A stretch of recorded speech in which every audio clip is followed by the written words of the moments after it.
Un bravo governatore come De Luca dovrebbe essere quello che chiede l'autonomia, non quello che la ostacola. Così il governatore Luca Zaia a Roma, al termine di una lunga mattinata, stoppa il suo collega campano Vincenzo De Luca, che si è fatto portavoce di quello che lui stesso ha definito un risorgimento del Sud. Alla vigilia del Consiglio dei Ministri, che vedrà all'ordine del giorno proprio la bozza dell'intesa, l'autonomia sembra spaventare sempre più, scatenando una dura reazione delle regioni meridionali contro il Nord.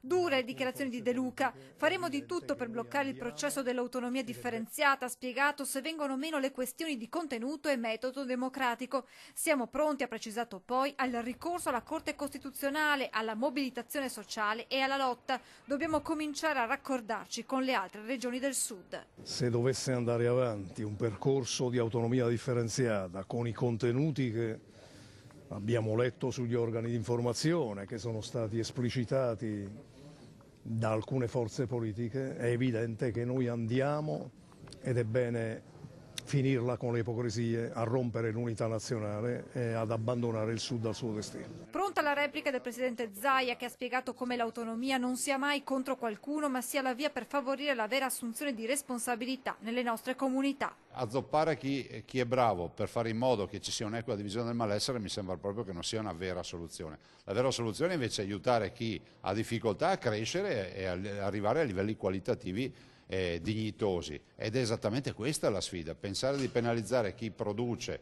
perché qualcun altro non ce la fa, direi proprio di no, ma nessuno vuole abbandonare alcuno in giro per l'Italia. Ma non c'è solo la regione Campania. Il Consiglio Comunale di Napoli terrà infatti una seduta straordinaria venerdì 15 febbraio alle 16 per affrontare la questione dell'autonomia, mentre domani, come annunciato nei giorni scorsi in piazza Montecitorio, il sindaco De Magistris ed esponenti della giunta organizzeranno una conferenza stampa per dire no all'intesa.